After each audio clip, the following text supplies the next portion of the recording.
Goodbye E85. That is the handy thing though to do with flex fuel. I couldn't be bothered driving on the servo, I couldn't be bothered going on the servo with E85, so 98 RON fuel it gets. You're welcome. Bang. We're back. Big Falcon. We're putting a tail shaft in it tonight. From GJ Drivelines. Not that that's sponsored, just that's the brand that it is. So yeah, the go tonight is, I think the tour plan is put that tail shaft in here, and I reckon I might need to do something with this muffler because it's a bit tight. It's very tight actually. It's actually hit, there's marks on it. And change fuel pumps over. Got 2 new fuel pumps to flow a bit more for the 1650 injectors.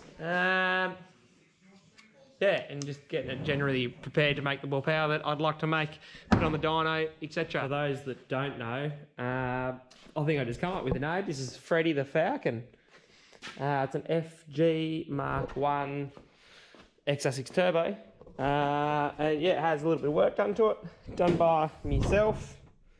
Yeah, Borg Warner 369, built motor, atomic parts, all tuned on PCM tech. Yeah, 50mm wastegate, rah-de-rah, plenty of stuff done to it. I'm just looking at it quickly and I'm like, gee, that's Freddy. Yet to make the numbers I want to make power-wise. I only really just played around with the turbo and now got the injectors to suit, so that'll be good. Right, so that's the tail shaft out. So there's your comparison, really. Get rid of this. It's a bit dirty, but yeah, that's the comparison. This is apparently like a high tensile steel, I believe. Center bearings all in still pretty good nick. Yeah, this one's just a bit more solid. Like that's your little uni there. Nice little small little thing, but it's never given me any grief. Compared to, yeah, I think this has got 1350 unis throughout. So now I'll change the yoke, diff yoke. And see how that goes. I think I'm gonna, I'll tighten this bolt up. I'll tighten that up until like I can just get it to tighten or something. And then I sort of know what preload to put back on it when I put the new yoke in. I don't want to pull the whole diff out and check the backlash or anything like that with it. So these are a crush washer setup on a diff, if you know what that is. So it is a little bit risky, but it should work. We'll be right. And I just hope for the best, eh? That's all we can do. Manhandle crap out of that. So got the big half-inch torque wrench up to 200 newton meters, or 210 I think, and it didn't spin the bolt. 30mm bolt, so sort of out of options for knowing the preload. So I think I'm just gonna rattle gun it off and hope for the best. And it's coming off.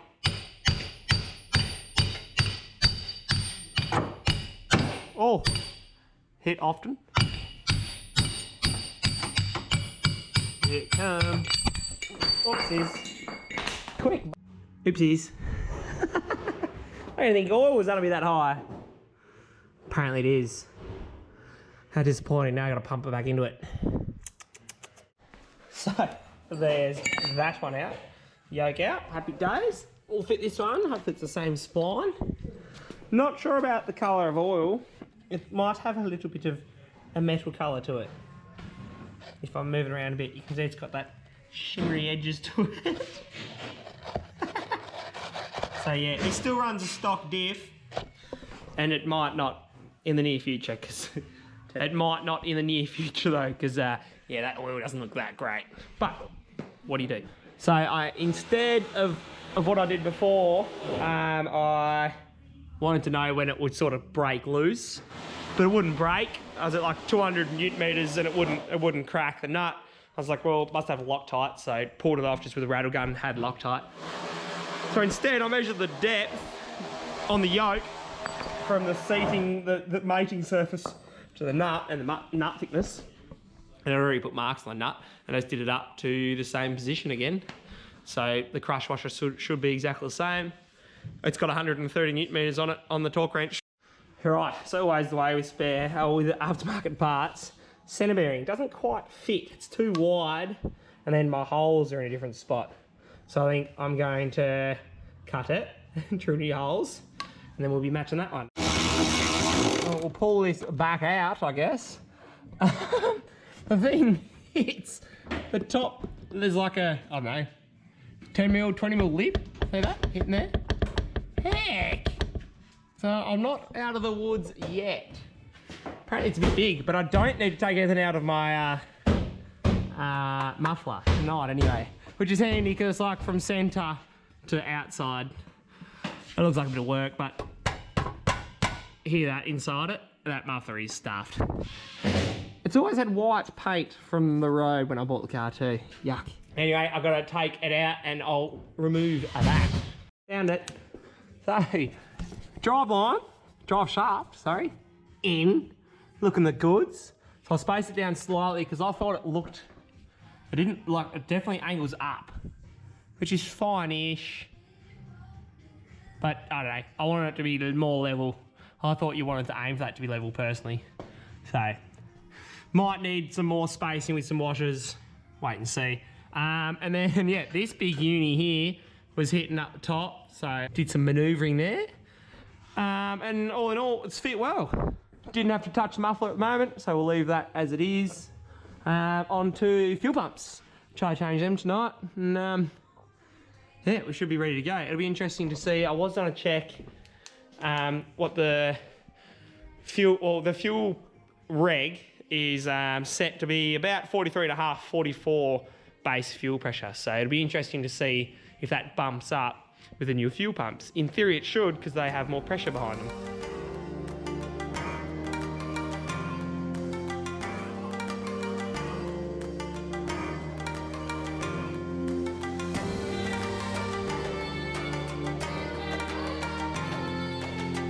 That's the pumps out.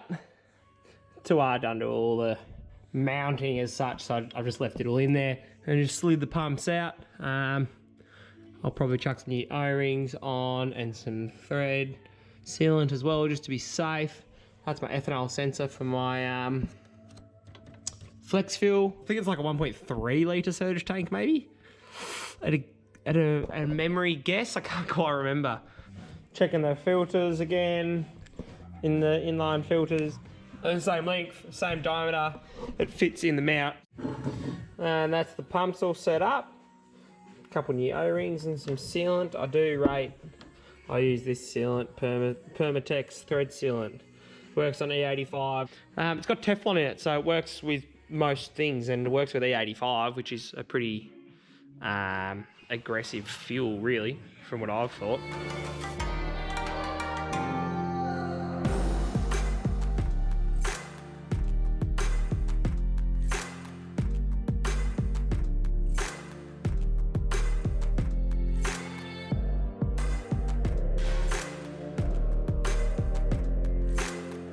That's them with the pumps all in. Had to change a hose. Oh, it's going flat. Had to change a hose. Had a little bit of a tear in it. Hopefully that's, I think that's E85 rated. Didn't go too bad. They're happy days. Put a little bit of diff oil in the diff.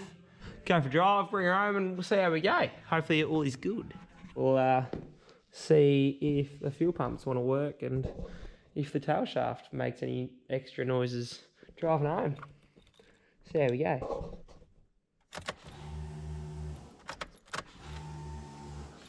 There's fuel pressure. They sound different. Come on. Yep. They definitely flow more. So base pressure is meant to be like 44, 43 and a half. Back up to 60, so those things flow hard. That's even higher really, that was with the vacuum. I'll need to adjust that.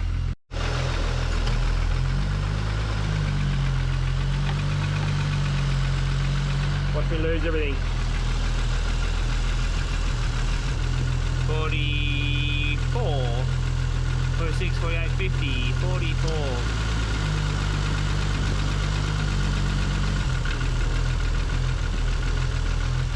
Happy happier. Unfortunately, here in Tassie, the drag strip is closed. No one really runs it. Nothing really goes on with it. So I can't run down the quarter because I'm pretty keen to do that. So I'll need to do a trip or wait for it to open or make something happen. Don't know. At the moment, I've just got roll racing when it's available. I will miss. There's one coming up this weekend actually, but yeah, my car's not ready. So we'll go for a drive. Fuel pumps sound good, but I think I've got a noise. You didn't shut that?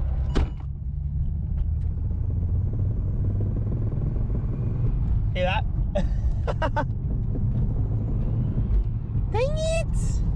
Must just be hitting something. I had like full clearance. I could fit my whole hand around tail shaft and thought, I won't move that much. Like it's just, it's like a solid diff cradle. I mean, it's in rubber mounts, gearbox solid, etc. But obviously when you put a car down on all four wheels again, things move. So it just touches. But yeah, she's like 20 to 12. So I'm gonna go home and worry about it another time. Probably said that. Could just be hitting the rubber boot. Like it doesn't sound metallic really, or it's only just hitting either way. So I'm driving it. I'm doing 60. There was a rubber boot from the handbrake right there, so I don't know. At least I'll be able to see where it's hitting.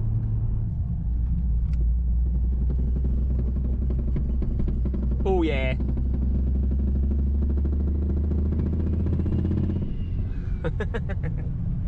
I mean, if it's not too much load, it's all good. So yeah, it just hits. Anyway, thanks for watching, guys.